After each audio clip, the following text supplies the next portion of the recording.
Se aprobó en el Senado la ley de restricción de salidas transitorias, se incluyeron modificaciones por lo que vuelve a la Cámara de Diputados para tratarse nuevamente. La votación terminó 18-11 a favor de la ley y votaron a favor los senadores de la Unión Cívica Radical, del Partido Demócrata, de Unidad Popular y del PRO. Votaron en contra los senadores del Frente para la Victoria, del Eje Peronista y de Nuevo Encuentro. Gustavo Valls, del Peronismo Federal, se abstuvo, mientras los senadores del Frente para la Victoria, Andrés Darrón, Sergio Montes, Raquel Muñoz, José Escoda, Jorge Ciafrelli, Claudia Segovia y Matías Estebanato, salieron del recinto al momento de votar la ley. Esta actitud la explicaron de diversas maneras, entre ellas que de la reunión de labor parlamentaria, ya en esta reunión se había acordado que quien no quisiera participar en la votación podía abandonar el recinto al momento de llevarla a cabo. Esta fue una de las explicaciones que dieron estos legisladores. Las modificaciones incorporadas se refieren al artículo 72 de esta ley, que establece los delitos por los cuales las personas condenadas no tendrán beneficios de salidas transitorias y libertad asistida. Amplía lo que se había aprobado en la Cámara de Diputados e incluye el homicidio simple y homicidio agravado, delitos contra la integridad sexual, robo agravado, homicidio en ocasión de robo y tortura seguida de muerte, algo que deberá ser tratado nuevamente en la Cámara de Diputados, reitero.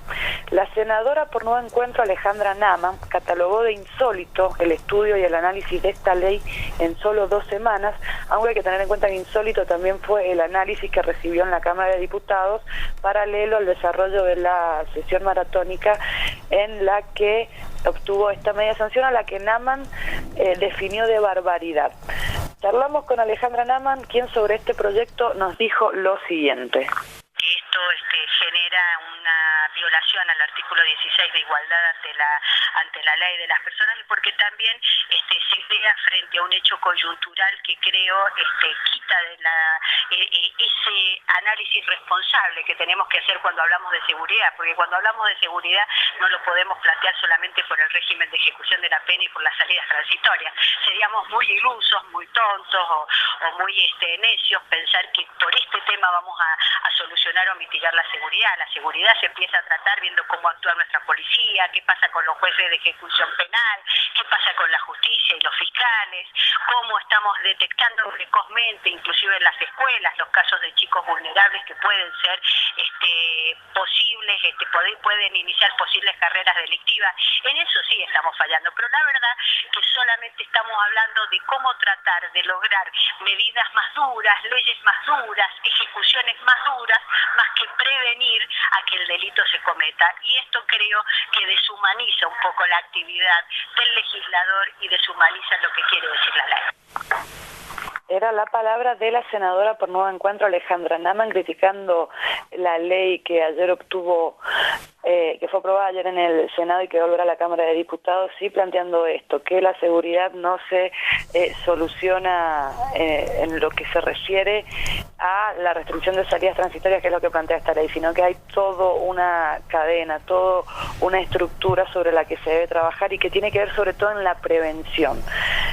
También Alejandra Naman evaluó que este régimen de endurecimiento de la pena dificulta la reinserción y recuperación, sobre todo de los jóvenes que están cumpliendo una pena privativa de la libertad. E indicó también la ilegalidad que implica desadherir a la Ley Nacional 24660. Por su parte, Rodrigo, los organismos de derechos humanos de la provincia también se hicieron presentes durante la sesión de ayer y ratificaron su desacuerdo con la ley. Charlamos en este caso con Virtudes de la Santa, en representación de los organismos, quien nos manifestó cuáles serán las acciones a seguir por ellos en el caso de que la ley sea aprobada definitivamente, un hecho que puede producirse en las próximas semanas, sabiendo cómo están los números en la Cámara de Diputados en lo referido a la oposición que está abogando porque esta ley salga. Los invito a que escuchemos a Virtudes de la Santa, que nos explicaba cómo continúa la lucha para evitar que esta ley sea promulgada finalmente. ¿Cómo no? ¿De qué manera? Esto nos decía. Bueno, en principio hay una vía judicial que se podría abrir, que digamos están estudiando algunas asociaciones como SUMEC, y Por otro lado, desde el punto de vista político, nosotros vamos a seguir insistiendo en que el gobernador vete esta ley y en el caso de que eso fracase, vamos a insistir en que esta ley de alguna manera se derogue, ¿no?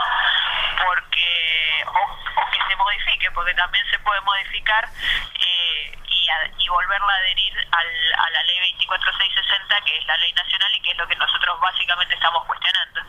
Así que en realidad lo que me parece es que es bueno que se haya abierto un debate sobre este tema que no se daba, y que haya posiciones que se sinceren, que hasta este momento aparecían como democráticas y pluralistas y que claramente se ven que están del otro lado, ¿no? O sea, y que utilizan el dolor de las víctimas para embanderarse como si fueran adalides de la seguridad, y nunca lo fueron. Escuchamos a Virtudes de la Santa en representación de los organismos de derechos humanos de la provincia, señalándonos de qué manera continuarán esta lucha que están llevando a cabo para evitar la promulgación de esta ley que consideran institucional e ilegal. Para ir terminando, Rodrigo, se presentaron también en el día de ayer docentes en contexto de encierro.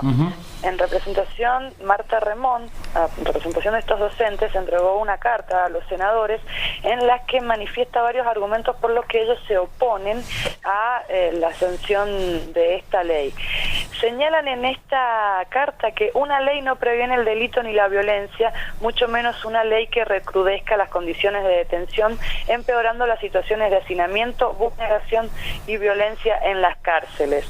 Como docentes en contexto de encierro, somos testigos de aquello que la mayoría no conoce. La realidad cruda de las cárceles las hace lugares de indignidad, exclusión y violencia. Un día en ella deja marcas imborrables en cualquier sujeto. Mientras más tiempo se pasa en ellas, menos posibilidades de integración social quedan y más se reproducen las condiciones de criminalización y marginalidad. Lamentablemente, incluye esta carta, desde el oportunismo y la reacción social y política, cuando se habla de inseguridad, se restringe a la criminalización de la exclusión social y al recrudecimiento de las condiciones de detención. El discurso que entiende que hay un nosotros y un otros devenido en enemigo social que amenaza un estilo de vida que debe ser separado de la sociedad y castigado del modo más duro posible. Un discurso que invisibiliza de manera hipócrita todas las causas sociales, políticas, económicas e institucionales de la violencia. Es uno de los párrafos en los que los docentes en contexto de encierro, en representación Marta Remón por ellos, entregaron a los senadores provinciales manifestando su postura y su desacuerdo, que es un poco lo que resume esta situación que se da hoy en día, esta creación de un nosotros y un ellos, de un enemigo, y lo que lleva a estas reacciones a que además se voten estas medias sanciones, que ahora debe ser tratado nuevamente, pero que en las palabras de Alejandra Naman son una barbaridad y es algo insólito. Laura, una consulta antes de irnos a la pausa. Se especuló, hubo muchas especulaciones en relación a estos senadores del PJ que finalmente se retiraron del recinto y no votaron la ley. Una de esas especulaciones es en relación a que no quisieron avalar la postura del bloque porque están de acuerdo en cortar los beneficios a las salidas transitorias y todo eso. ¿Qué es lo que vos nos podés decir en ese sentido? Por lo menos lo que trascendió, lo que explicaron fue este hecho de que habían quedado de acuerdo ya en la reunión de labor parlamentaria que en quien no quisiera participar no lo hicieron, no dieron mayores razones. Incluso también, según ha trascendido, muchos de ellos salieron para charlar sobre algunas modificaciones y al ingresar nuevamente ya se había votado la ley. Así, explicaciones bastante ingenuas, pero que son las que dieron a conocer los legisladores en torno a por qué se fueron del recinto al momento de votar y de esa manera dejar digamos libremente a la oposición para que ampliamente obtuviera la media sanción que estaban buscando en torno a esta ley. Muy bien, Laura. Bueno. Muchísimas gracias, es muy completo, muy amable. Gracias, Rodrigo, hasta luego. Hasta luego. Era Laura Lescano, nuestra compañera, con el informe de lo que ocurrió ayer en la legislatura. Quedó sancionada la denominada ley Petri, que endurece las salidas. Todavía tiene que ir a diputados. Tiene que ir a diputados. Con las modificaciones. Porque